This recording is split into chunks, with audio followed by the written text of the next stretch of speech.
wanted to ask about recent reports about your children that have just come out.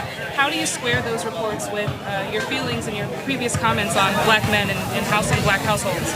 Well, one of the things it is people know that I support my kids more than anything. I love them to death. And if they call today, I'm running over to see them. And I've always have. And everyone know the whole thing, the truth with that story, with the story. And that's what's so sad, that they're putting my little kids at jeopardy. One of my sons, that he wanted to be out in the public, came out in the public, and he talked a lot. And I have to have security for him. Right now, they're putting my young one at risk as well. That's one thing I'm not going to do. Will you bring them out on the campaign trail at any point? I won't put them at jeopardy of being unhealthy. Right now, you've seen what's happening. You see what's happening with the Supreme Court justices, and right now, things are not safe to have people around, because when people disagree with you, they seem to want to hurt you. Weird how that works. Is completely ignoring what happened on January 6th. But there's Herschel Walker talking about his revelations about the multiple children that he does have, that he'd been hiding before, while he hypocritically talked about how black men need to do something about taking care of their children. But for some reason, that reporter asked him about that very situation, and he flipped it to say, I'm not gonna bring my children out on the campaign trail because I get threatened. The children that I've actually cared nothing about. I mean, that's just from the facts that are coming out now. But the big irony of this, and again, I wasn't gonna talk about this before. I remember this was coming out, and I was like, yeah, Herschel Walker, clown, people can see who he is, but I'm not gonna go and jump on him as far as this kids out of wedlock thing until he started talking.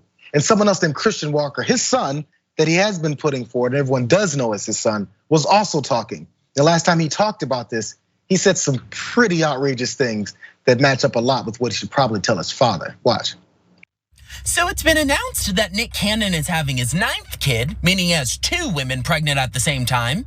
Nick Cannon is everything wrong with men in America. Get home and raise your kids! Oh, so he's too busy banging women to take care of his current kids. He can't control his dingling. He's out hooking up with all these women, multiple women pregnant at the same time. What is this, his 5th, 6th baby mama? Get home and raise your kids and take care of the women you're knocking up. Can you control your thing for 3 seconds? I get it. You want to go bang everyone. Can you just stay home and raise your kids? Oh my gosh. Control your thing. Words that I think he meant to tell his father. Either way it goes, he hasn't said much since then, but he did have this one vague Father's Day tweet where he said, raise your damn kids, 2022. Again, I think he meant to text that to his father, but instead he actually put it on Twitter. So by the way, again, I wasn't gonna jump on this whole thing until Herschel Walker came out saying things like this. Let's get it from his own words. I know the fatherless home is a major, major problem. And Herschel Walker, who was born in Wrightsville, Georgia, I took care of a lot of people in my hometown. I took care of a lot of the places around where I grew up. I was being like a father to some of those kids that may have had father. The problem we have is we're going back to this mentality that the father leaves in the black family. He leaves and leaves the boys alone. All these riots and all these things going on, is anyone talked about a solution?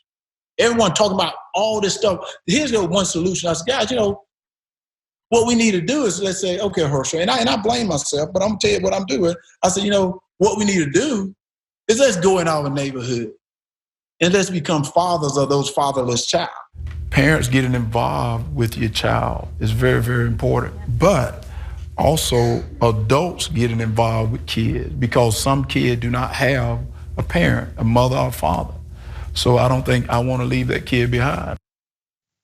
So as long as Herschel Walker's talking about fatherless children and going back into your community and raising them fatherless children, because black folks, that's the problem. Black folks have a problem with fatherless children. Again, he's seen the Republican mantra. If you're the black person, you go in there and you dog out black people irresponsibly, while you're one of those folks that you say is the worst of the worst. Some details here.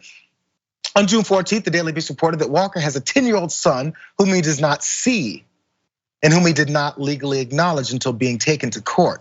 Then on June 15th, that's one day after June 14th, the Daily Beast reported that Walker has a 13-year-old son as well. In confirming this, Walker's campaign has also disclosed that he has a daughter who is about 40 years old. Of course, he had her when he was 20 years old when he was a running back down there in Georgia. So the names and identities of these kids and the mothers are kept under wraps, but definitely it's been multiple women, multiple children, some that had to be taken to court to take care of and acknowledge and see. Yet at the top of this whole thing, we saw that reporter ask him about it, and he said, "I'm not gonna bring my kids out because you guys are threatening me, and I don't want to put them in danger." They're nowhere near danger, Herschel. You don't talk to them. Again, according to these court hearings, I'm not in your children's lives, but from what we're finding out, neither are you. Maybe you should skip that whole thing about dogging out black fathers, since you're one of those people that you like to say dogs out their children. Yeah, this whole situation is disturbing. I learned in my early 20s, right? If someone else's behavior triggers me in some way, maybe I shouldn't speak from that place. Maybe I should reflect on why I'm triggered with something that absolutely isn't my business. You learn that sometimes, you're speaking from a place of trauma or your insecurities. And so if you're triggered, maybe you should reflect on that instead of speaking on it. And we can learn so much about politicians and public figures who do this all the time, but they really need to take a step back and think, am I speaking on something that is a policy matter or something that's a conversation in public discourse?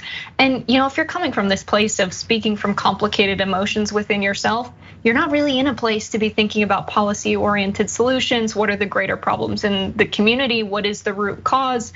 And to just demonstrate what that looks like, the solution for this exact phenomena is we need better mental health care. We need health care. People are sick. Our public discourse is so dominated by people speaking from a place of being triggered because there's so much trauma. Like, people really need to heal in order to have real conversations about how we fix the problems in our society. So Medicare for all, in conclusion. Yeah, well, I mean, anytime a politician runs, especially someone who's not a politician and thinks, oh, I can just throw these talking points around and then I can get in office, that's when we come to people like Herschel Walker, speaking the way that they speak.